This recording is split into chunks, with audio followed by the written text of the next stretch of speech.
여러분 안녕하십니까? 2020 총선 특집 KBS 뉴스입니다. 제21대 국회의원을 뽑는 4.15 총선이 전국 14,300여 개 투표소에서 아침 6시부터 시작이 됐습니다. 오전 10시 기준 투표율은 11.4%입니다. 각 지역을 연결해서 현재 투표 상황 알아보겠습니다. 먼저 정치 1번지라는 명성만큼 이번에도 최대 격전지로 꼽히는 서울 종로로 가겠습니다. 자, 박대기 기자, 현재 투표 상황 어떻습니까? 네, 아침 일찍보다는 다소 줄었지만 유권자들이 한두 분씩 소중한 한 표를 행사하기 위해 투표소를 찾고 있습니다. 투표소 앞에는 투표 시작 시간인 오전 6시 전부터 마스크를 쓴 유권자들이 줄을 이었습니다. 일찍 일하러 가기 위해 새벽 5시 10분부터 투표 시작을 기다렸던 73살 김혁상 씨가 가장 먼저 투표를 했습니다.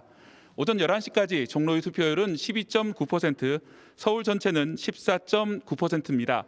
지난 20대 총선보다 오늘 서울 투표율이 0.2%포인트 낮습니다. 4년 전 총선 당시 이 시간 종로의 투표율은 15.6%, 서울 전체는 15.1%였습니다. 아직 사전투표는 반영되지 않았습니다. 선거전이 치열했던 만큼 종로구의 사전투표율은 34.56%로 서울에서 가장 높았습니다. 종로에서 출마한 이낙연 더불어민주당 선대위원장은 아침 8시에 투표를 했습니다. 이 위원장은 네거티브를 안 한 것은 유권자의 분별력을 믿기 때문이라고 말했습니다. 경쟁 후보인 황교안 미래통합당 대표도 같은 시간 투표소를 찾았습니다. 황 대표는 국민들께서 이 정부를 견제할 수 있는 의석을 주시리라 믿는다고 말했습니다. 종로에는 이외에도 9명이 출마했습니다. 지금까지 서울 종로구 교남동 투표소에서 KBS 뉴스 박대기입니다. 이번엔 전국에서 가장 많은 선거구가 있는 경기도 상황 알아보겠습니다. 수원 팔달구 투표소에 나가는 취재기자 연결합니다. 자, 김기은 기자, 투표 순조롭게 진행되고 있습니까? 네, 제가 나와 있는 곳은 수원시청에 마련된 투표소입니다. 대기줄은 길지 않은 채 투표는 오전부터 순조롭게 이루어지고 있습니다. 오전 11시를 기준으로 팔달의 투표율은 14.1%, 경기 전체는 15.3%입니다. 4년 전 같은 시간 팔달의 투표율은 14.8%였고 경기 전체로는 15.9%였던 것과 비교하면 조금은 낮은 수치입니다. 팔달구에는 42곳의 투표소가 설치되어 있습니다. 팔달구 유권자는 15만 4천여 명입니다. 이 가운데 지난 금요일과 토요일 이틀 동안 3만 8천여 명이 미리 투표를 해서 사전 투표율은 24.7%를 기록했습니다. 4년 전 팔달의 사전 투표율이 10.68%였던 것에 비춰볼 때 2배 넘게 상승한 겁니다. 특히 팔달은 4년 전에 맞붙었던 후보가 재대결하는 데다 누구도 승리를 쉽게 장담하지 못하는 박빙 지역으로 평가받는 만큼 최종 투표율은 4년 전보다 높을 것으로 예상합니다. 경기도는 유권자 수만 1,100만 명이 넘고 59개 선거구에서 투표가 진행되고 있는데요.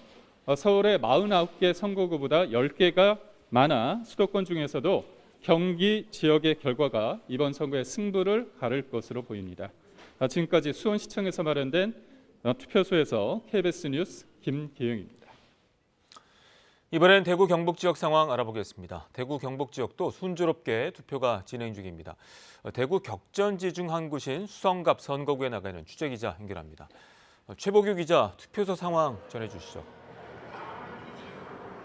네, 저는 지금 대구 격전지 중 한 곳인 수성갑 선거구 투표소 앞에 나와 있습니다. 일부 시민들은 오전 6시 전부터 투표를 기다리기도 했는데요.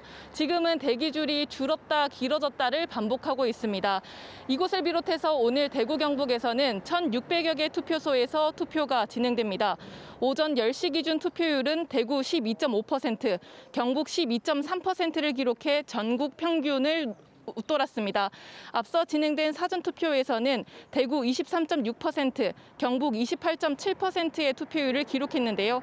지난 20대 총선 사전투표율보다 각각 2배 이상 높고 역대 가장 높은 사전투표율이어서 선거 결과에 어떤 영향을 줄지 주목됩니다. 대구 경북 지역 유권자는 435만여 명으로 지난 20대 총선과 비교하면 7만 7천여 명 늘었습니다. 오늘 본투표는 사전투표와 달리 반드시 지정된 투표소에서만 투표할 수 있는데요. 코로나19 예방을 위해 모든 유권자는 마스크를 쓰고 비치된 비닐장갑을 낀 뒤에 투표할 수 있습니다. 투표장 앞에서 선거사무원이 발열을 확인한 뒤에 열이 나거나 호흡기 증상이 있으면 별도로 마련된 임시 기표소에서 투표할 수 있습니다. 오늘 대구 경북에서는 코로나19 자가격리자 700여 명도 일반 유권자의 투표가 종료된 뒤에 투표에 참여합니다. 지금까지 대구 만촌일동 제5투표소에서 KBS 뉴스 최복입니다. 사전 투표율이 높았던 광주와 전남 지역 투표 진행 상황 알아보겠습니다. 광주로 갑니다. 김서정 기자, 광주 전남 지역 사전 투표율이 가장 높았는데 현재 현장 분위기 어떻습니까? 네, 저는 지금 광주광역시 서구 지평동 제1투표소인 전남고등학교에 나와 있습니다. 점심시간이 곧 다가오면서 투표 초반 이후에 주춤했던 유권자들의 발걸음이 조금씩은 회복되고 있는 모습인데요. 하지만 현재까지 투표율이 전국 평균이 15%대인 것에 반해서 광주의 경우에는 전국에서 가장 낮은 투표율을 기록하고 있습니다. 이것은 사전투표율에서 광주, 전남이 가장 높았던 것과 비하면 상반된 모습인데요. 실제로 지금 옆에 보시는 것처럼 이 투표소를 찾는 유권자들의 발걸음이 드문드문 이어지고 있습니다. 한편 광주와 전남 지역 투표소는 이곳을 포함해서 광주 369곳, 전남 864곳입니다. 지난 10일과 11일 진행된 사전투표에서 광주와 전남은 유권자 3명 가운데 1명가량이 참여하며 높은 사전투표율을 기록했습니다. 전국 시도 가운데 전남이 35.8%로 1위, 광주도 32.2%를 기록했고요. 전남 시군 가운데는 장흥군, 고흥군의 사전투표율이 45%에 육박하기도 했습니다. 광주와 전남은 지난 2016년 20대 총선에서도 사전투표율 전국 평균 12.19%와 비교해서 전남은 18.85%로 가장 높았고요. 광주도 15.75%로 평균을 웃돌았습니다. 최종 투표율에서도 전남이 63.7%로 전국에서 가장 높았고 광주도 61.6%를 기록했습니다. 때문에 이번 21대 총선에서도 광주 전남의 높은 사전 투표율이 최종 투표율까지 뒷심을 이어갈지 관심을 끌고 있습니다. 지금까지 광주광역시 서구 지평동 제1투표소에서 KBS 뉴스 김서정입니다. 이번엔 부산 지역 상황 알아보겠습니다. 부산도 현재까지 순조롭게 투표가 진행되고 있는데요. 부산 남구로 갑니다. 이도훈 기자, 그곳 투표 상황 전해주시죠. 네, 투표가 시작된 지 5시간여 지났는데요. 오전 11시 기준으로 부산의 투표율은 15.9%로 전국 평균보다 높은 수준 보이고 있습니다. 제가 나와 있는 이곳 부산 남구 대연 4동 제1투표소에서는 마스크를 착용한 유권자의 발길이 끊이지 않고 있습니다. 동래구가 17% 가까운 투표율로 가장 높은 투표율을 보이는 반면 부산 중구가 아직 한 자리 숫자로 투표율이 가장 저조합니다. 지난주 실시된 사전투표에서도 부산은 25.5%로 높은 투표율을 기록했습니다. 지난 20대 부산의 투표율은 55.4%, 사전투표율은 9.8%였습니다. 부산에는 모두 912개의 투표소가 마련됐습니다. 이번 선거의 부산 지역 유권자는 모두 295만 8천여 명으로 지난 2016년 20대 총선 때보다 0.18%, 5천여 명이 늘었습니다. 특히 부산에는 코로나19로 인한 자가격리 대상 유권자 수가 1,688명입니다. 부산은 특히 이번 선거운동 기간 동안 여야 주요 정당인 더불어민주당 후보와 미래통합당 후보들이 지역구 곳곳에서 접전이 예상돼 유권자들의 관심이 높은 만큼 투표율도 높아질 것이란 전망이 나오고 있습니다. 연령대별로는 50대가 부산 유권자의 20%를 차지하고 있고 40대가 17.4%, 60대가 17.3% 순입니다. 선거 연령 하향 조정으로 선거권을 부여받은 만 18세 유권자는 3만 1,445명으로 나타났습니다. 지금까지 부산 남구 대연 4동 제1투표소에서 KBS 뉴스 이도훈입니다. 대전과 세종, 충남 지역 상황 알아보겠습니다. 세종시에서 선거구가 하나 늘었고 이 보궐선거도 진행되는 곳입니다. 대전 서구을 지역으로 가겠습니다. 백상현 기자, 투표 순조롭게 진행되고 있습니까? 네, 저는 지금 대전의 정치 1번지로 불리는 대전 서구을 선거구 월평 1동 제1투표소에 나와 있습니다.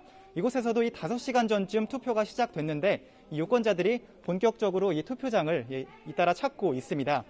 유권자가 자신이 표시한 이 선거 용지를 제대로 접지 않은 경우가 있어 감독관의 지적을 받기도 했지만 투표는 전체적으로 무리 없이 진행되고 있습니다. 이번 제21대 국회의원 선거에는 대전과 세종, 충남에 모두 1,100여 개의 투표소가 설치됐습니다. 이번 선거에는 선거구 조정에 따라 세종시 선거구가 2개로 분구돼 세종, 갑, 을 선거구로 나뉘어 투표가 진행됩니다. 이에 따라 대전, 세종, 충남 지역 전체 선거구는 모두 20석으로 지난 20대 총선 19석에 비해 1석 늘었습니다. 충남 천안에서는 시장 자리를 두고 보궐선거도 진행되고 있습니다. 오전 10시 기준 지역별 투표율은 대전 11.6%, 세종 10.3%, 충남 11.7%입니다. 지역 유권자 수는 대전 120만여 명, 세종 26만여 명, 충남 70만여 명입니다. 지난 20대 총선에서는 투표율이 대전 58.6%, 충남 55.5%를 보인 가운데 특히 세종시는 63.5%로 전국에서 두 번째로 높았습니다. 지난 10일과 11일 진행된 사전투표에서도 지역 평균 투표율이 28.2%를 기록해 전국 평균보다 높았습니다. 지역별로 살펴보면 충남은 25.3%로 사전투표 가운데 이 지역에서 역대 최고 투표율을 보였고 이 대전과 세종은 26.9, 32.4%로 지난 대선에 이어 두 번째로 높았습니다. 특히 이번 선거에는 대전과 세종, 충남에서 만 18세 유권자가 11,000여 명에 달해 이들의 표심에도 관심이 쏠리고 있습니다. 지금까지 대전 월평 1동 투표소에서 KBS 뉴스 백상현입니다. 울산도 현재까지 순조롭게 투표가 진행되고 있는데요. 울산 남구 투표소로 가겠습니다. 남미경 기자, 그곳 투표소 분위기 전해주시죠. 네, 21대 국회의원 선거 투표가 시작된 지 이제 5시간 정도 지났습니다.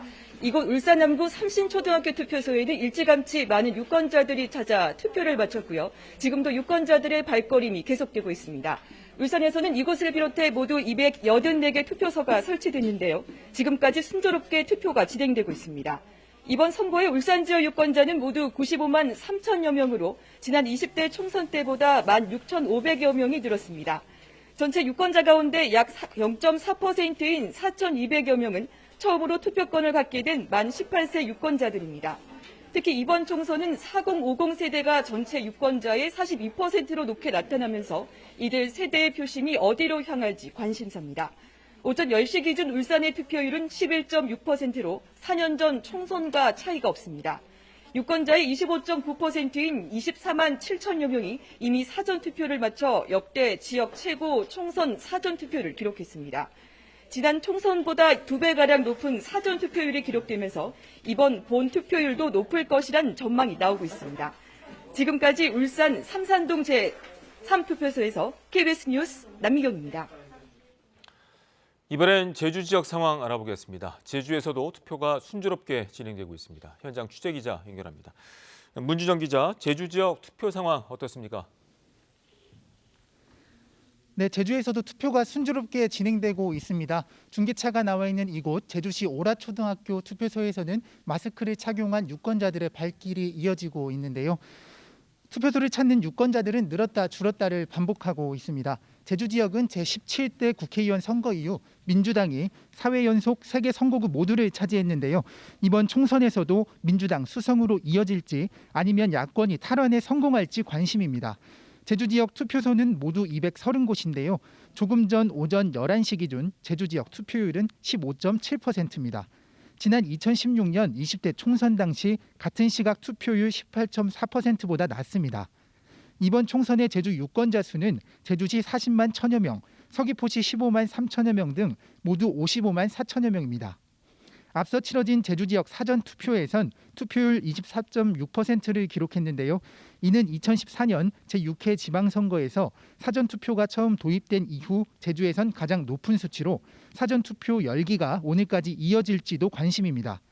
오늘 제주에서는 코로나19 자가격리자 100여 명도 일반 유권자의 투표가 종료된 뒤 투표에 참여할 것으로 보입니다.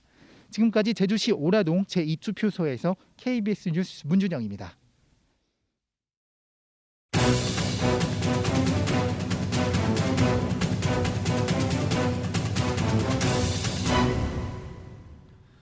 지금부터는 코로나19 소식 알아보겠습니다. 오늘 0시 기준 국내 신규 확진자가 27명 늘어서 누적 확진자 수는 1,591명으로 집계됐습니다.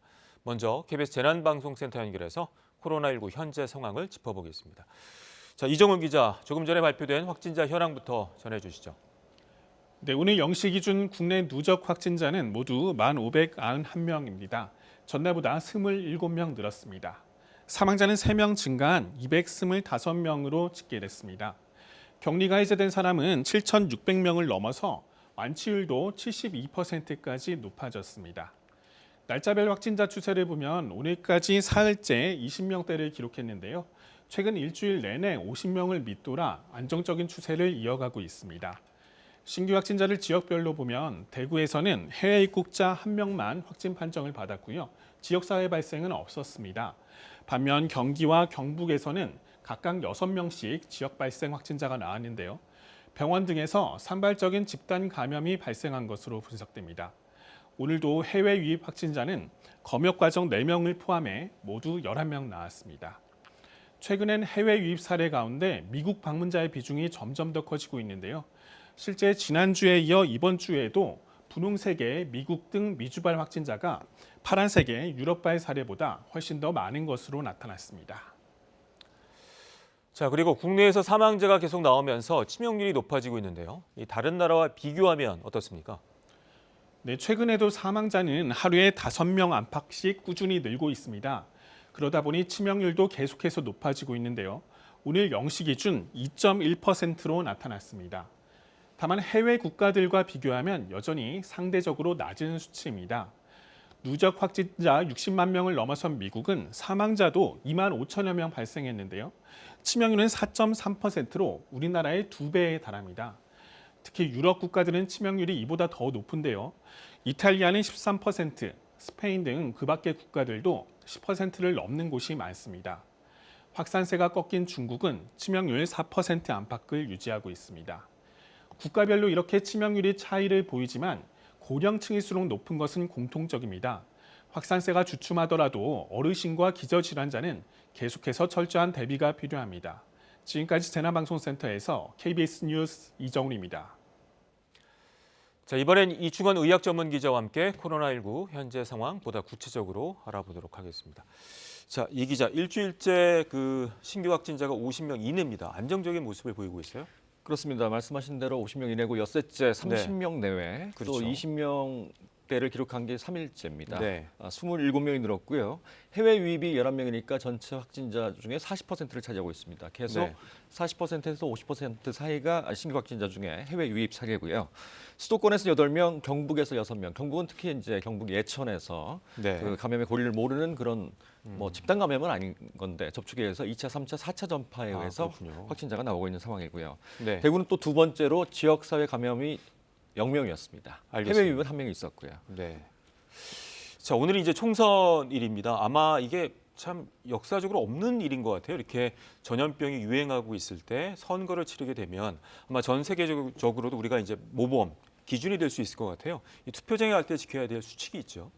아마 프랑스에서는 네. 투표를 연기했죠. 그렇죠. 투표가 있었는데 연기를 네. 한 것으로 알고 있고 이제 미국은 11월 대선인데 아마 네. 그때까지 코로나가 유행을 할 수도 있으니까 모범 사례가 될 수 있을 것 같습니다. 네. 오늘 총선 투표율인데 벌써 투표율이 상당히 높고요. 투표장에 갈 때는 반드시 이제 마스크 착용하고 나가시기 전에 손을 씻는 게 좋습니다. 네. 가서는 이제 1m 거리를 지키게 돼 있고 손 세정제로 손을 닦고 비닐 장갑을 착용하게 돼 있죠. 비닐 장갑을 착용하고 가서 기표를 한 다음에 나오실 때는 비닐 장갑을 벗을 때 특히 비닐 장갑 바깥을 그러니까 두 손에 끼니까 네. 한쪽을 벗고 또 한쪽은 안쪽을 접촉해서 잡아서 벗겨내는 게 좋겠습니다. 또 집에 와서는 반드시 또 손을 씻는 게 좋겠고요. 네. 이번에 이 코로나19 바이러스가 상당히 좀 오랜 시간 지속이 된다면서 그렇기 때문에 거기서 혹시 만진 거나 비닐 장갑 같은 경우도 지금 말씀해 주신 것처럼 좀 신경을 써서 벗어야 될 것 같습니다. 우리가 기표를 할 때 네. 도장을 찍게 돼 있잖아요. 네. 도장은 많은 사람들이 만지게 돼 있기 때문에 반드시 우리가 그 투표를 했다는 걸 인증하는 그런 셔터 찍었는데 그거는 이제 절대로 하면 안 되겠죠. 알겠습니다. 네. 자, 그리고 이제 자가 격리자도 오늘 투표가 가능합니다. 여러 번 저희가 이제 방송을 해드렸었는데 지켜야 될 규칙들이 있죠. 자가격리자가 6만 명에 달합니다. 네. 그중에 어제 이제 신청을 한 분에 한해서 투표가 가능한데 13,600명이 신청을 하셨습니다. 자가격리자 중에 23%가 신청을 하셨고요. 네. 오늘 오후 5시 20분부터 집 밖에 나가는 게 허용이 되는데 네. 다만 자차로 이동이 가능하고 또 도보로 30분 이내만 30분 이내 도착할 경우에만 가능합니다. 아하. 그러니까 먼 거리는 안 된다는 거고요. 네. 일단 자가격리 앱을 까는 분들은 자가격리 앱을 통해서 동선을 관리하도록 되어 있습니다. 그래서 혹시 다른 곳에 가게 되면 이게 이제 적발이 될 수 있습니다. 적발이 되면 또 처벌을 받을 수가 있으니까 주의하시는 게 좋겠습니다. 그렇군요. 또 자가격리자분들이 이제 투표장에 일반 분들과 동선이 분리되어 있기 때문에 오늘 뭐 총선 그 예측 발표도 이제 6시 15분으로 좀 15분 늦췄죠. 늦췄죠. 예. 네. 자, 그리고 앞서 언급이 됐었는데요. 가장 이제 신경 쓰는 부분 중에 하나가 이제 지역별로 이렇게 산발적 2차, 3차 감염들이 있는데 경북 예천이 그런 경우네요. 그렇습니다. 경북에서는 뭐 요양병원, 요양시설 등에서 이제 집단 감염 사례가 많이 나왔었는데 그건 아닌데 경북 예천에서 일주일간 예천에서 27명의 확진자가 나왔습니다. 일주일 전에 40대 여성과 그 가족 3명이 이제 감염이 됐었는데 그 가족으로부터 파생된 3차, 4차 감염 사례가 나타나고 있고요. 한두 명씩. 또 이 다중이용시설인 미용실, 식당, 오락실을 이 확진자들이 감염된 걸 모르고 다녀간 것으로 돼 있어서 지금도 접촉자를 파악하고 있는 상황입니다. 알겠습니다. 자, 오늘 이제 중대본 브리핑이 없었는데 어제 중대본 브리핑에서 향후의 이제 치료와 이제 백신과 관련된 로드맵이라고 해야 될까요? 그 희망 사항들이 언급이 됐어요. 범정부 지원단이 곧 설치가 된다면서요? 그렇습니다. 본 정부 지원단을 설치를 해서 뭐 가장 중요한 게 백신이죠. 그다음에 네. 치료제 개발에 힘을 쓰겠다라고 얘기를 했습니다. 일단은 확진자 혈액을 이용해서 우리가 혈장 치료를 성공리에 마쳤잖아요. 그래서 이 항체 의약품은 연내 임상 시험을 목표로 하고 있고 혈장 치료제는 2-3개월 내로 개발하는 걸 목표로 하고 있습니다. 네. 가장 중요한 백신은 전 세계적으로 지금 가장 빠르게 백신을 개발하고 있는 것은 아무래도 중국입니다. 중국에서는 임상 2상이 시작됐다고 하는데 네. 임상은 1상과 2상과 3상이 있습니다. 1상은 이걸 투여했을 때 독성이 있는지를 보는 거고요. 몇 명한테. 그다음 2상은 어느 정도 용량을 투여해야 되는지 몇백 명 수준에서 이제 임상 시험을 하는 거고 3상은 수천 명을 대상으로 해서 이게 효과가 있는지 독성이 있는지를 파악하는 겁니다. 그래서 이 임상 시험을 내년 하반기에 해서 일단 국산 백신을 개발하는 걸 목표로 잡고 있습니다만 그게 이제 뭐 열심히는 하겠지만 과연 개발을 할 수 있을지는 아직까지는 확실치는 않습니다. 그러니까 신종 바이러스다 보니까 여러 가지 그 데이터도 쌓이지 않은 상태에서 처음 가본 길을 가고 있잖아요. 그래서 코로나 바이러스가 변이도 생긴다라는 뭐 논문도 나오고 있어서 이 백신 개발 같은 경우가 예측은 합니다만 상당히 어려운 부분도 많이 있을 것 같아요. 변이에서 중요한 것은 독성 부분과 관련된 유전자, 그다음에 전파력과 관련된 유전자에 만약 변이가 있으면 백신 개발도 쉽지 않겠죠. 그런데 이 독성, 그다음에 전파력에 관계된 유전자의 변이가 있다는 얘기는 아직까지는 없습니다. 뭐 작은 변이는 큰 상관이 없습니다. 물론 인플루엔자 바이러스는 변이가 많기 때문에 여러 가지 이제 매년 백신을 따로 생산을 하잖아요. 코로나 바이러스는 지금 처음 가보는 길이기 때문에 일단 백신이 생산이 된다면 어떻게 생산이 될지 또는 과연 가능할지는 아직까지는 명확치는 않습니다. 알겠습니다. 그렇기 때문에 그 약물 재창출이라고 하더라고요. 그래서 올해 안에 약물 재창출 관련해서 뭐 임상 시험을 지원을 하겠다는 정부의 언급도 있었는데 여러 가지 약들의 지금 시험들이 진행이 되고 있죠. 약물 재창출이라는 것은 없던 그런 프로세스는 아닙니다. 기존에도 해왔던 거고요. 아무래도 너무 지금 급한 상황이기 때문에 기존에 있던 약들 중에 혹시 효과가 예상되는, 기대되는 그런 약들을 가지고 다시 한번 세포 실험부터 시작을 해서 임상 시험을 해보겠다라는 얘기입니다. 지금 가장 기대되는 약은 렘데시비르, 어제도 말씀을 드렸지만 이거는 에볼라 치료제. 에볼라 치료제로 이제 개발이 된 약인데 먹는 약이 아닙니다. 그러니까 혈관 주사로 놔서 중증 환자들한테는 상당히 효과가 있는 것으로 되어 있습니다. 근데 우리가 기대하는 것은 빨리 그 먹는 약이 나와가지고 복용하는 약이 나와서 그러니까 인플루엔자 바이러스 같은 경우는 그 타미플루라는 약을 먹으면 먹는 순간 그 바이러스가 많이 죽거든요. 그래서 전염력도 사라집니다. 그런 약을 기대하는 건데 지금 그런 약이 나올 수가 있을지는 또 의문입니다. 알겠습니다. 이제 방역 당국에서 언급한 것 중에 하나가 우리가 통제가 가능하다면 50명 이내로 쭉 유지가 되는 것과 또 깜깜이 감염이 5% 이내였습니다. 이 긍정적인 신호가 나오고 있습니다만 부정적인 신호도 조금 있는 것 같아요. 몇 가지 짚어보자면 일단 해외 유입 사례에서 수도권 지역이 좀 집중된다는 사실 어떻게 봐야 될까요? 일단 해외 유입 하루에 1,000명 정도 아직도 들어오고 있는 상황이고요. 그다음에 신규 확진자 중에 절반가량은 해외 유입 사례죠. 지금 막을 수는 없지만 또 그 외국인들 같은 경우는 이제 비자 면제 국가들 90여 개국은 비자를 중단시켰기 때문에 외국인 입국 사례는 좀 줄어들 것 같습니다. 아무래도 한 1,000명에서 한 800명 정도로 신규 새로 들어오는 사람들 그렇게 될 것 같고요. 지금 자가격리자만 6만 명인데 내일부터는 4월 1일부터 해외 유입 사례는 자가격리를 했죠. 그렇죠. 그래서 7,500명 정도가 처음으로 자가격리 해제가 될 예정입니다. 점차 줄겠네요. 네. 네. 지금 다행인 것은 우리 요양시설이나 집단 감염, 그러니까 병원이나 다중이용시설에서 지금 집단 감염 사례는 며칠째 나오고 있지 않은 상황이어서 네. 조금 청신호가 켜진 상태입니다. 알겠습니다. 또 하나 이제 부정적 신호 우리가 신경 써야 될 부분 중에 하나가 이 재확진 사례가 좀 있다는 거예요. 어떻게 봐야 될까요? 재활성화인지 코로나19 재감염인지. 바이러스가 사실 굉장히 이제 처음 가본 길이잖아요. 네. 이 재확진이라는 게 이제 바이러스가 아무래도 면역력이 약한 상태에서 다시 활성화된 게 아니냐라고 전문가들은 보고 있고요. 어제는 이게 신코로나 바이러스가 변이된 게 아니냐라는 얘기가 있었는데 전문가 몇 분한테 제가 네. 이제 질문을 던졌는데 변이됐을 가능성은 매우 적다라고 얘기를 하고 있는 상황입니다. 이 코로나 바이러스의 그러니까 감염된 거를 진단하는 게 유전자를 증폭시켜서 진단하는 거거든요. 네. 그래서 코로나 바이러스의 조각이 남아 있는 경우에도 네. 혹시 굉장히 민감하게 진단을 할 수 있기 때문에 재감염으로 나타나는 게 아닌가 또 전문가들은 보고 있는 상황입니다. 알겠습니다. 또 하나 걱정스러운 부분이 앞서 이정원 기자도 언급이 됐습니다만 치명률 관련해서요. 다른 나라에 비교해 봤을 때는 낮긴 합니다만 이제 서서히 오르고 있어서 좀 관리도 필요할 것 같아요. 우리가 이제 신천지 대구 상황에서 또 경북 상황에서 아무래도 요양원, 요양병원, 요양시설에서 대거 집단 감염 사례가 나타났고 네.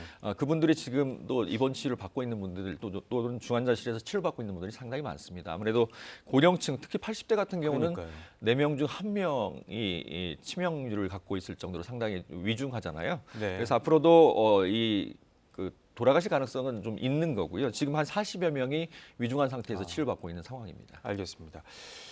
자, 그리고 이제 중요한 것 중에 하나가 이제 4월 19일까지 강력한 사회적 거리두기라고 했는데 이제 생활 방역, 그러니까 방역 생활화로 옮겨질지에 대한 논의가 필요할 것 같아요. 특히 오늘 총선일이다 보니까 많은 이동이 있지 않겠습니까? 관리가 좀 필요할 것 같아요.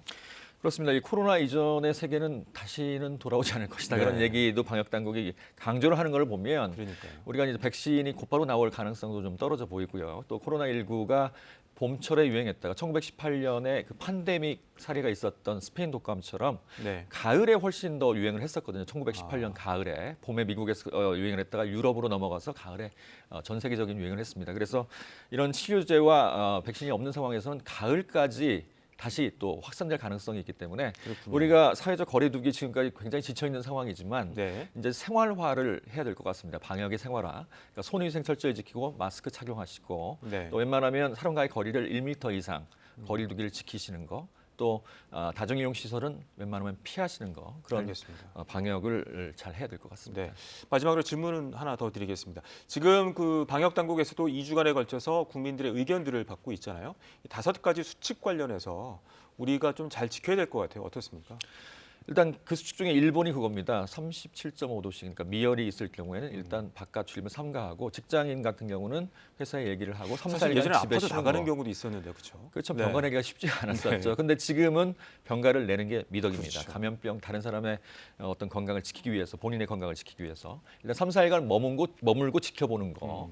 그다음에 아까 말씀드린 것처럼 손위생 지키는 거, 또 2m 이상, 그러니까 1m 정도, 최소 1m 떨어지는 거리두기. 거, 네. 거리두기, 마스크 착용 생활하는 거 굉장히 중요할 것 같습니다. 알겠습니다. 이 기자 수고했습니다.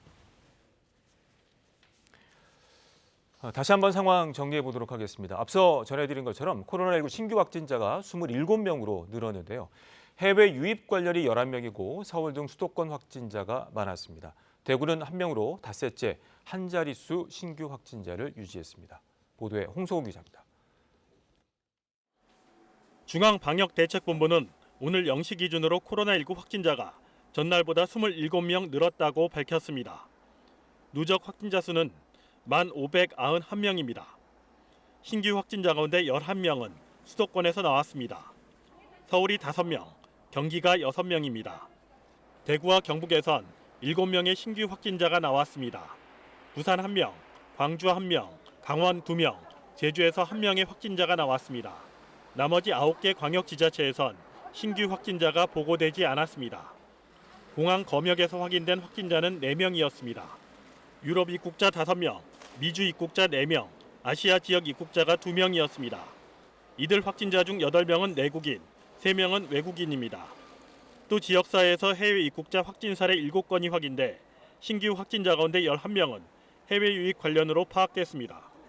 지금까지 누적 확진자 중 955명이 해외 유입 관련 사례로 최근 2주 동안 발생한 신규 확진자 704명 가운데 53.6%인 377명이 해외 입국자, 61명이 접촉자 등 해외 유입 사례 관련 확진자로 파악됐습니다. 한편 지금까지 국내에서 확인된 사망자는 모두 225명입니다. 전날에 비해 3명 늘었습니다. 완치돼 격리 해제된 확진자는 전날에 비해 82명이 늘어 모두 7,616명이 됐습니다. KBS 뉴스 홍석우입니다. 코로나19 대구 경북 지역 상황 알아보겠습니다. 대구 경북의 신규 확진자 수가 나흘째 한 자릿수를 유지하고 있습니다. 확산세가 비교적 안정적인데요. 하지만 앞서 전해드린 것처럼 경북 예천에서 일주일째 지역사회 감염이 잇따르고 있어서 아직 안심할 상황은 아니라고 합니다. 취재기자 연결합니다. 자, 박진영 기자, 대구 경북 지역 확진자 현황 전해주시죠.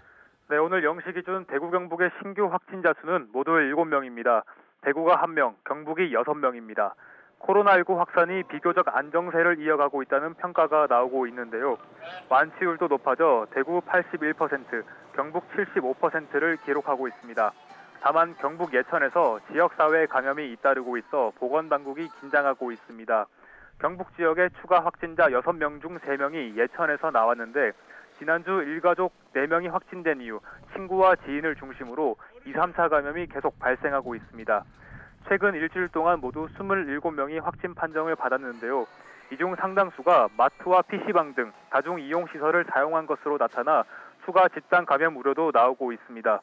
방역당국이 역학조사를 진행하고 있지만 첫 확진 환자 가족으로부터 뚜렷한 감염 경로가 파악되지 않아 감염 연결고리를 알 수 없는 이른바 조용한 전파의 가능성이 제기되고 있습니다. 이에 경상북도는 밀접 접촉자 200여 명을 자가격리하고 확산 방지에 나섰습니다. 대구시 역시 추가 확진자 수가 크게 줄었지만 이는 사회적 거리두기 운동의 결과라며 지금 일상으로 돌아갈 경우 2차 유행이 발생할 가능성이 크다고 강조했습니다. 한편 대구시는 해외 입국자들이 휴대전화를 집에 두고 무단 외출하는 등 격리 장소 이탈이 잇따르자 이들의 자가격리 실태 점검을 강화하고 위반 사례 적발 시 형사처벌 등 엄정 조치하기로 했습니다. 지금까지 대구에서 KBS 뉴스 박진영입니다. 이번엔 해외 상황 알아보겠습니다. 먼저 미국입니다. 코로나19 여파로 중단된 경제활동 재개 시점을 두고 트럼프 대통령과 주지사 간의 갈등이 있었는데요. 트럼프 대통령이 사실상 물러섰습니다. 주지사가 경제활동을 재개하겠다면 그렇게 하도록 하겠다고 말했습니다. 김은규 특파원이 전해왔습니다. 주지사들과 경제활동 재개 권한을 놓고 다투던 트럼프 대통령이 하루 만에 물러섰습니다. 코로나19 확산을 막기 위해 미국인 3억 명 이상이 집에 머무는 사실상 격리 상태에 있는데 트럼프 대통령은 이 조치를 빠른 시일 내에 해제하는 경제활동 재개 조치를 할 것이라고 했습니다. 그리고 그 권한은 대통령의 절대적 권한이라고 주장했습니다. 불과 하루 전입니다. This is when somebody is the president of the United States, the authority is total. And that's the way it's got to be. The authority is total. It's total. 하지만 주지사들이 트럼프는 왕이 아니라며 반발했고 트럼프 대통령은 한 발 물러섰습니다. The best way, I'm talking now from a managerial standpoint, is to let individual governors run individual states and come to us if they have difficulty and we will help them. 경제활동 재개 시점으로 거론되는 다음 달 1일 이전이라도 가능하다고 했습니다. 텍사스와 캘리포니아주가 대통령의 지시와 무관하게 잇따라 자체 경제활동 재개 조치를 조심스럽게 고려한다고 밝힌 것도 영향을 미친 것으로 보입니다.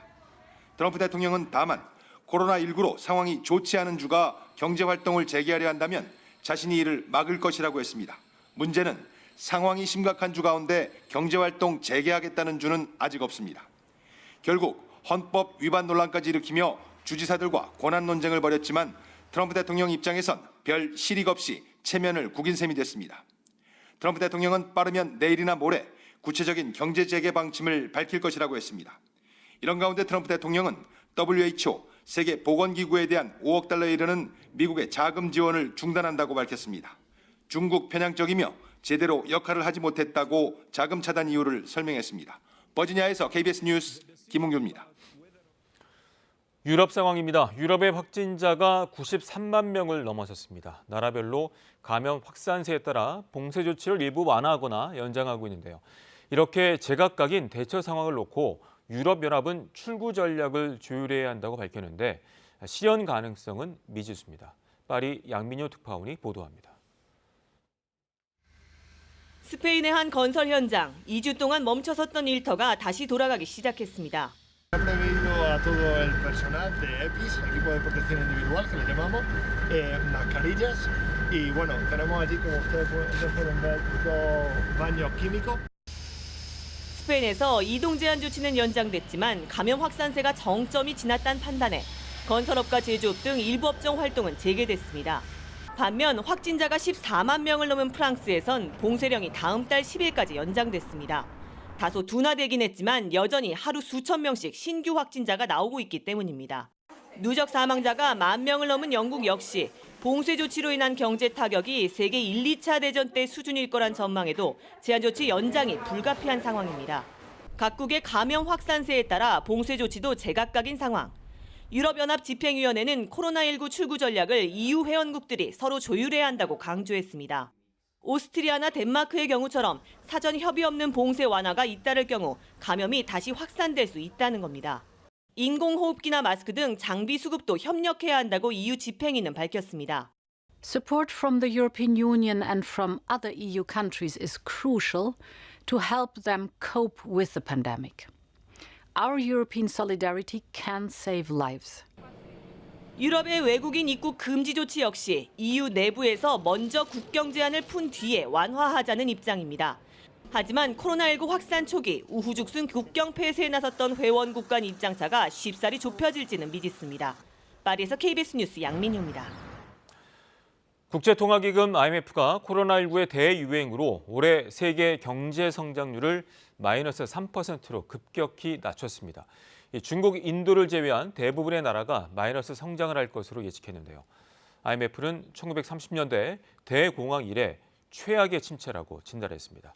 뉴욕 김철호 특파원이 보도합니다. 대봉쇄는 대공황 이후 최악의 경기 침체를 만들 것이다. IMF는 경제 상황을 이같이 진단하며 올해 세계 경제 성장률을 마이너스 3%로 예상했습니다. 지난 1월 3.3% 성장률을 제시했던 IMF가 석 달도 안 돼 전망치를 6.3%포인트 낮춰 발표한 겁니다. That the pandemic and required containment peaks in the second quarter in most countries in the world. 세계 금융 위기 직후인 2009년 마이너스 0.1% 성장률보다 낮은 수치입니다. IMF는 코로나19 대유행 때문에 내년까지 세계 경제 누적 손실이 9조 달러에 이르고 이는 일본과 독일 경제를 합친 것보다 크다고 분석했습니다.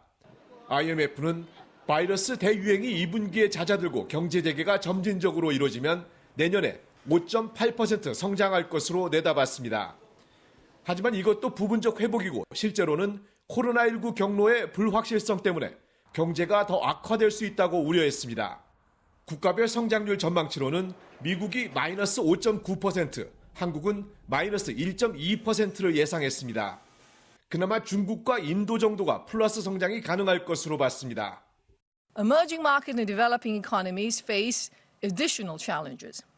They face unprecedented reversals in capital flows, major currency pressures.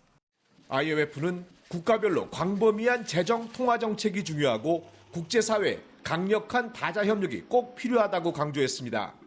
이런 가운데 뉴욕 증시와 유럽 증시는 코로나19 진정 기대 등으로 일제히 상승했습니다. 뉴욕에서 KBS 뉴스 김철우입니다.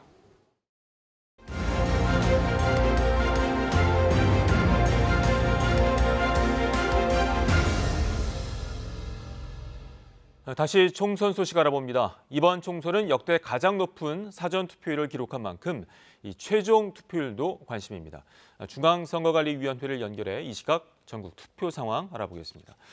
오규정 기자, 현재 계속해서 투표율이 집계가 되고 있죠?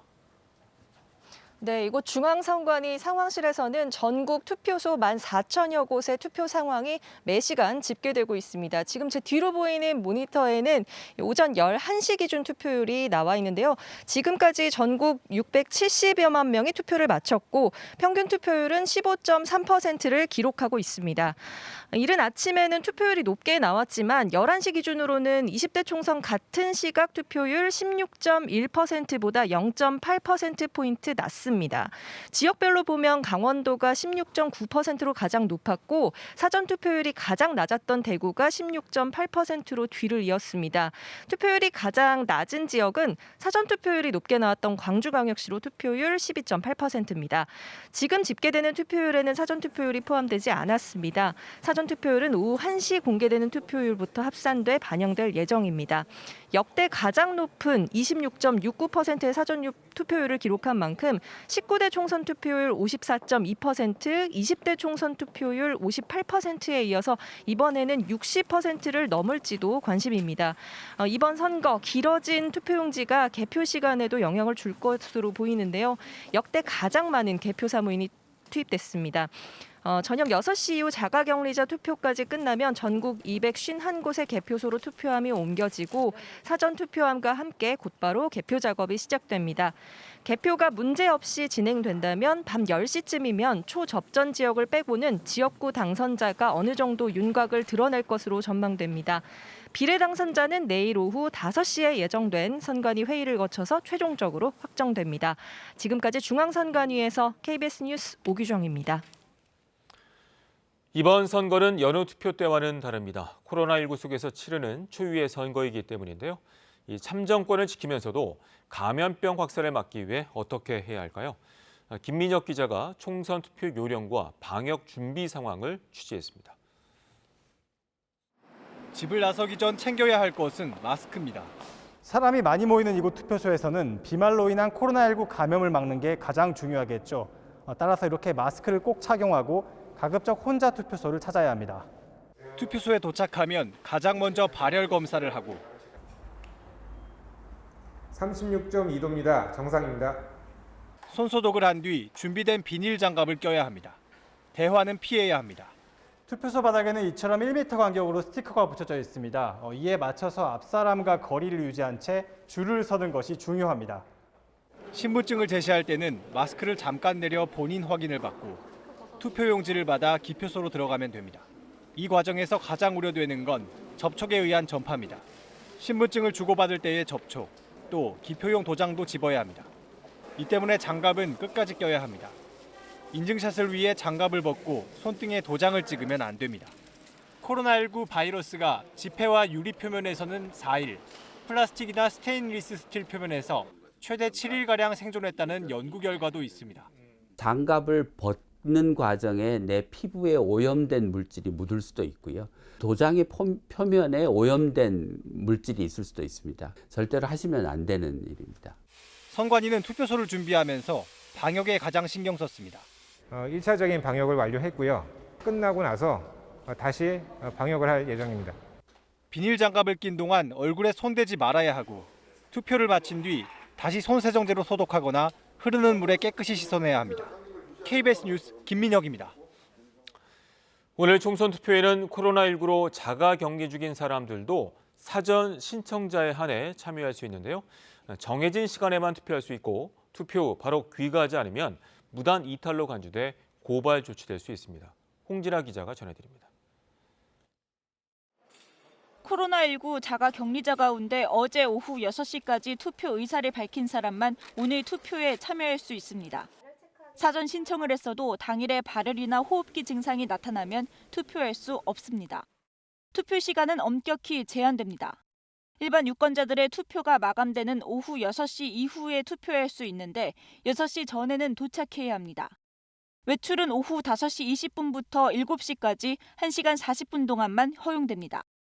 투표소까지는 이렇게 마스크를 착용한 채로 걸어서 가거나 자기 차를 타고 가야 합니다.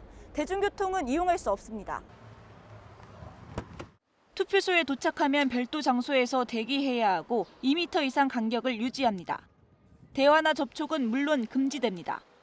그런 다음 일반 유권자와 마주치지 않도록 따로 마련된 전용 기표소를 이용합니다. 전용 기표소는 한 사람씩 투표가 끝날 때마다 바로 소독하고 이곳의 관리 직원들은 감염 예방을 위해 레벨 D 방호복을 입고 안내합니다. 자가 격리자들은 출발할 때 투표소 대기 장소에 도착했을 때 귀가한 뒤에 자가 격리 앱이나 전담 공무원을 통해 반드시 알려야 합니다. 투표를 마치고 집에 가는 길에 커피를 사가는 등의 행위도 무단 이탈로 간주됩니다. GIS 상황판으로 이제 보면 자가격리 앱을 깔은 분들은 그 이동 동선을 확인할 수가 있습니다. 그래서 이동 경로에서 벗어나면 이제 이탈로 간주를 하고 이제 경찰에 신고한다든지. 무단 이탈이 확인되면 고발 조치돼 감염병 예방법에 따라 1년 이하 징역 또는 1,000만 원 이하의 벌금형에 처해질 수 있습니다. KBS 뉴스 홍진아입니다. 투표소에서 일회용 비닐 장갑을 껴야 되는데요. 이 도장 찍기가 미끄러웠다고 하는 분들도 계십니다. 오늘 투표할 때 특히 주의할 점은 무엇인지 신선민 기자가 알려드립니다. 이번 총선에 새롭게 등장한 소품, 일회용 비닐 장갑입니다.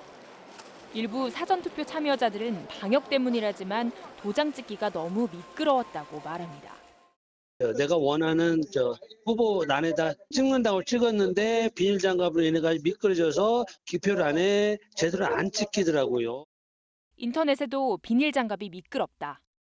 손가락 부분이 인주에 껴서 도장이 반만 찍혔다. 무효표가 된 건 아닐지 걱정하는 등의 내용도 사전투표 후기로 올라왔습니다. 하지만 정식 기표 용구라면 일부만 찍혀도 유효표로 인정됩니다. 손이 살짝 미끄러져서 도장을 꽉 찍지 못해도 괜찮습니다. 도장이 덜 찍혔다고 불안해서 한 번 더 찍는 것 역시 유효표입니다. 한 후보에게 투표할 의사가 명확하게 확인됐으니 2번 찍어도 상관없습니다.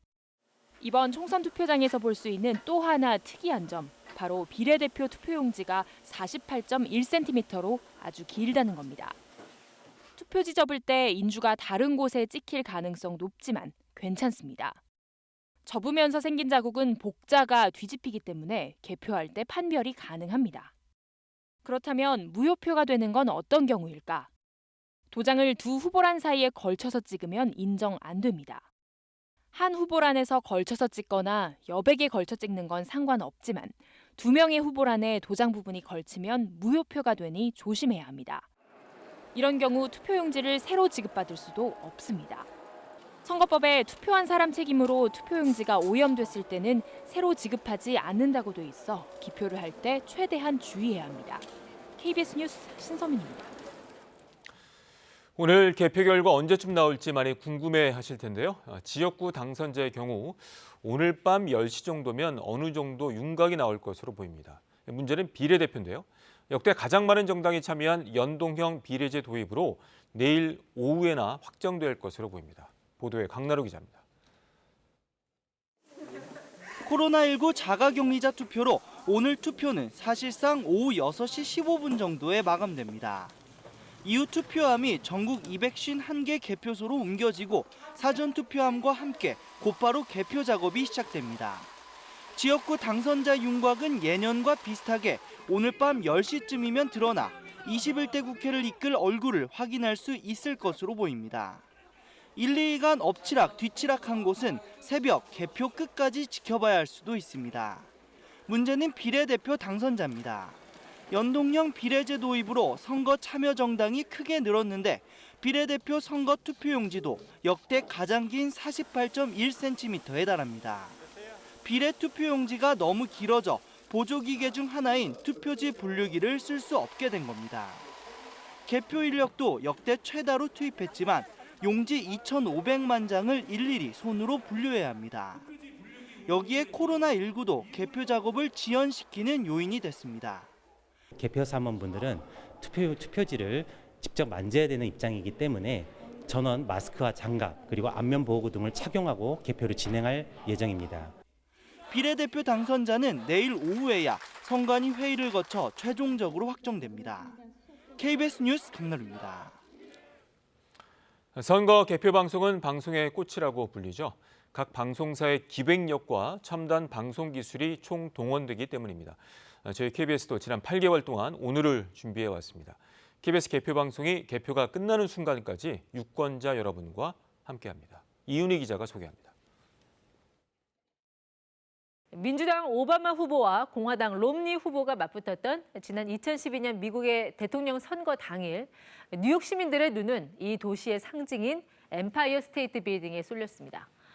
개표가 시작되자마자 빌딩은 두 가지 색깔로 빛났습니다.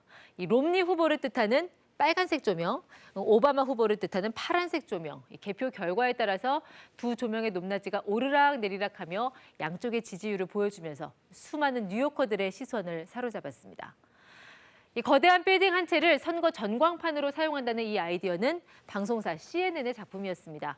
지금까지도 미국 개표 방송사상 가장 재기발랄한 아이디어로 평가받습니다. 아시다시피 선거 개표 방송은 방송사들마다 사활을 걸고 치르는 건곤일척의 한판 승부입니다. 선거판에서 치열한 표 싸움이 진행되는 동안 이 방송사들 사이에서는 또 치열한 개표 방송 준비 경쟁이 벌어집니다.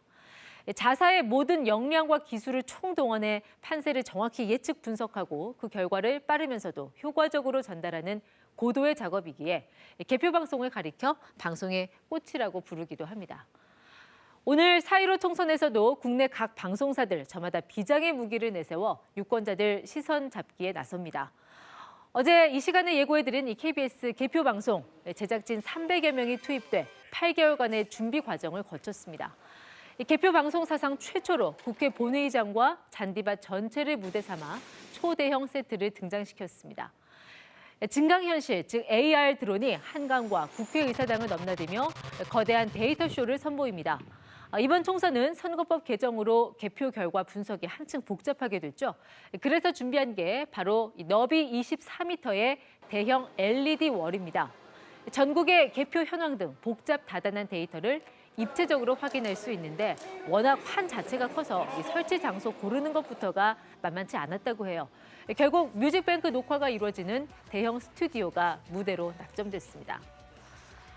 특히 이번 KBS 개표 방송 작업은 점이 아닌 선거 방송이라는 다소 독특한 개념 아래 진행돼 왔습니다. 그러니까 선거 당일 활용 점정식의 일회성 이벤트가 아니라 선거 이전부터 방송해온 토크쇼, 정치합시다 등을 통해 총선에 대한 예측을 지속적으로 축적하는, 그러니까 이 선처럼 이어지는 방송을 택했습니다.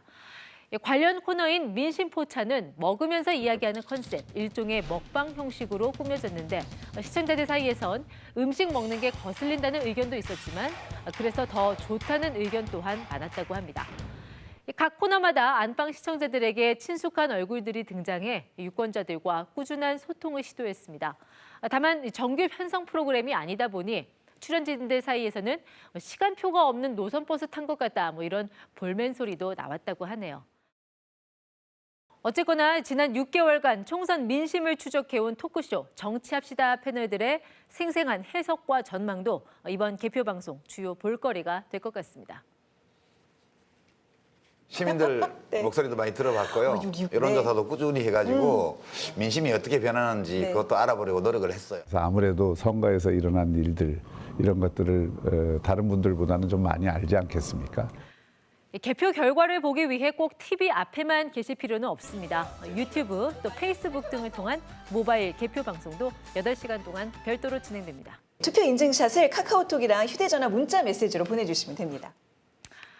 개표 방송 준비 과정에서 만난 코로나19는 제작진들에게도 예상치 못한 복병이었습니다.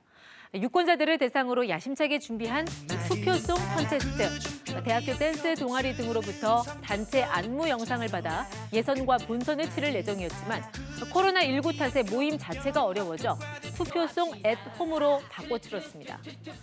이렇게 각자 집에서 부른 투표송을 SNS로 보내오셨는데요. 연예인 못지않은 끼를 뽐낸 참여자들이 적지 않았단 후문입니다. 이번 코로나19는 방송사들 출구조사 발표 시각까지 바꿔놨습니다. 당초 저녁 6시 정각 출구조사가 발표될 예정이었는데 15분 미뤄졌습니다. 오후 6시 이후 투표하는 자가격리 유권자들에게 미치는 영향을 최소화하기 위해 출구조사 결과는 오후 6시 15분에 공표하기로 했습니다. 이후 본격적으로 시작될 개표 방송, 이번 총선에서는 꽤나 길어질 전망입니다. 지역구 당선자의 윤곽은 오늘 밤 10시 이후, 그리고 비례 당선자의 경우는 내일 오후나 돼야 나올 걸로 보여서 오랜 시간 긴장을 늦출 수 없을 듯합니다. 후보들의 열띤 총선 유세도, 방송사들의 치열한 개표 방송 준비도 모두 끝나고 이제 선택의 시간이 찾아왔습니다. 내 삶을 바꾸는 선택 2020 총선 개표 방송은 오늘 오후 4시부터 KBS 1TV를 통해 방송됩니다. KBS 뉴스 이윤입니다. 오늘 소중한 한 표 꼭 행사하시길 바랍니다. 2020 총선 특집 12시 뉴스가 이어집니다. 고맙습니다.